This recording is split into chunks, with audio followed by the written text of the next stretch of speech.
The nation's unemployment rate rises. Scores of nurses protest outside the Prime Minister's office. Heavily armed officers to cover the Junkanoo parades. Plus, we're 1 day away from the Popeyes Bahamas Bowl. We've got those stories and more tonight. I'm Kyle Joaquin, and NB12 starts now.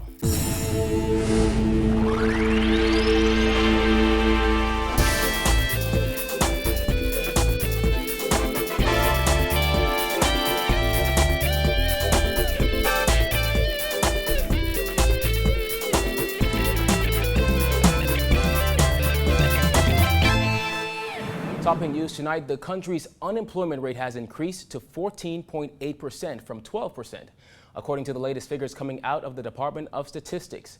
At a press conference this morning, statisticians outlined unemployment rises in New Providence and Grand Bahama and said a number of contributing factors are to blame for the rise, including Bahamar. Dana Smith reports.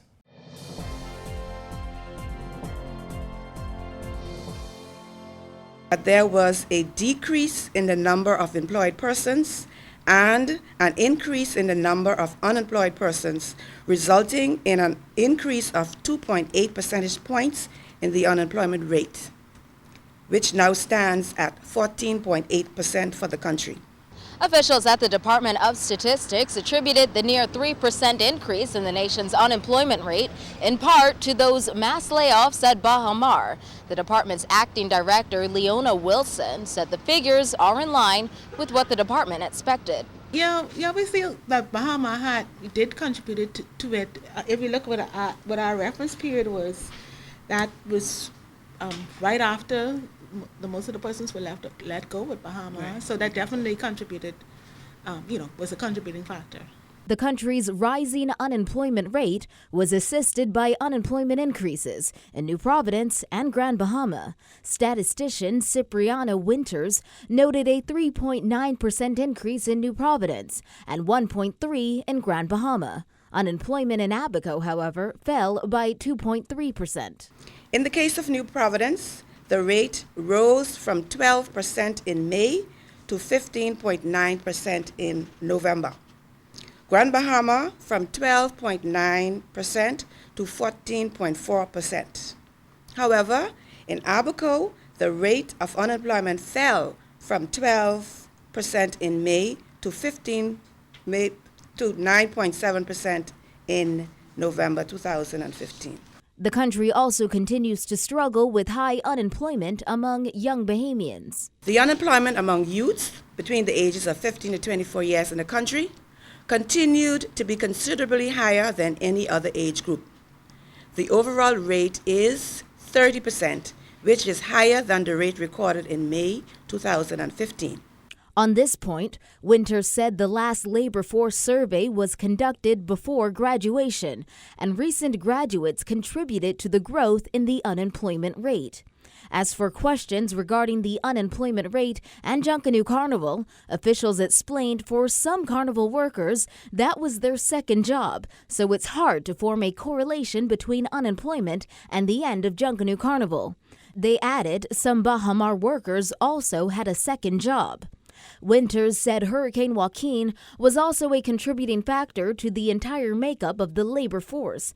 She said although no samples were taken directly from the affected islands, the labor force survey is designed to also represent the family islands.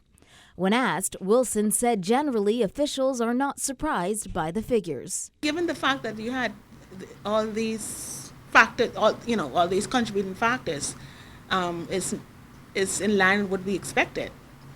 It doesn't seem too unrealistic.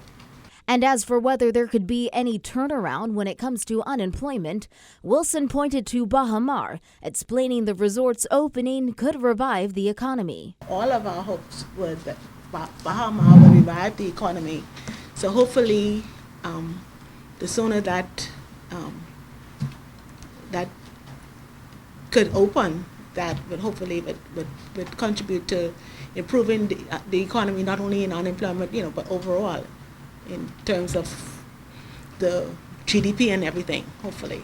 Among the other findings of the Department of Statistics' latest labor force and household income survey, which covered a 6-month period and provides information on the labor force as it existed as of November 1st, discouraged workers in the country declined by 30% overall. New Providence experienced a 40% decrease, Grand Bahama a 3% decrease, and Abaco a 7% decrease. There was also a moderate 1.6% growth in the labor force, which now totals 212,195 people. And in New Providence, while the number of persons in both the labor force and employed labor force was almost equally distributed by sex, men outnumbered women in both groups, but more women are unemployed in New Providence than men. In Grand Bahama, women outnumber men in all categories, while in Abaco, men outnumbered women in both the labor force and employed labor force, but were fewer in number among the unemployed. Reporting for NB12, I'm Dana Smith. Members of the Bahamas Nurses Union held a peaceful demonstration outside the office of the Prime Minister this afternoon, demanding a meeting with Prime Minister Perry Christie after several meetings to sign a new industrial agreement were canceled. Simone Davis met with those members today who said they believe that the government is an obstacle keeping them from moving forward. Union members said they plan to do whatever it takes to get the attention of Prime Minister Perry Christie so that they can express their frustrations and concerns. They said the meeting is just the first step, but if that doesn't work, then they're left with no other choice but to protest. The Department of Public Health was expected to sign 2 5-year industrial agreements with the BNU on Tuesday. That ceremony was postponed to today. However, today's event was canceled indefinitely minutes before it was set to begin at 10 a.m. As she got very emotional, BNU President Jana Kafani said the union did everything correct on its part when it comes to the industrial agreement, so officials don't understand what's stalling the process. We have done everything that we can and cooperating with the government of this country. These nurses behind you were the first responders in that hurricane. These nurses behind you, they do an excellent job in dealing with the people, our people, in this Bahamas. What have we done to deserve this blatant disrespect and disregard? Approximately 800 nurses are with the Department of Public Health. Back in October, the PHA signed 2 5-year industrial agreements with the union totaling $13.8 million. Those agreements, which covered 2000 to 2015 and 2015 to 2020, impact about 1,550 nurses. Attorney and president of the National Trade Union Congress, Obie Ferguson, said after nearly 6 years of negotiations, they are tired of playing games with the government and the nurses just want what's owed to them. He noted that they are not interested in playing party politics when nurses' lives are at stake because they are working in hazardous conditions and not being paid their dues. We are here principally to support the nurses and the Bahamas Nurses Union. Everyone is entitled to their benefits. This contract provides for certain benefits. The nurses ought to get it just like anybody else. We are demanding that the government of the Bahamas comply with what they would have agreed to. He said they are not going to stop until they come to some sort of resolution. We want the Prime Minister to know the benefits that we agreed to. We want the agreement to be executed today. That was the arrangement. I have been assured that there's nothing wrong with the agreement. Well, holy smoke. Why shouldn't that be signed today? Ferguson added that the union has been negotiating the new industrial agreement since 2009, before the old agreement expired in 2010. Second VP of the Bahamas Nurses Union, Kimberly Josie, said nurses are owed up to millions of dollars in back pay, overtime, uniform allowance, and on-call allowance. She said they are being mistreated and now they are discouraged. We have to have some degree of respect for the work that we do. Right now, I feel that the nurses in the Department of Public Health, their spirit is broken. They are tired, they are frustrated. They feel that their services are not appreciated and nobody cares about them. And when you have people feeling like that, it takes a whole lot more to get them to feel that they're appreciated and loved again. And you don't expect the services to be optimal because the nurses do not feel optimal. Ferguson said after about 2.5 hours into the demonstration, Prime Minister Perry Christie came out and addressed the nurses. He gave the union his absolute assurance that he would address the matter by Tuesday. Reporting for NB12, I'm Simone Davis. Well, spectators at Junkanoo can expect to see hundreds of police officers, many of them heavily armed, during the upcoming Junkanoo parades.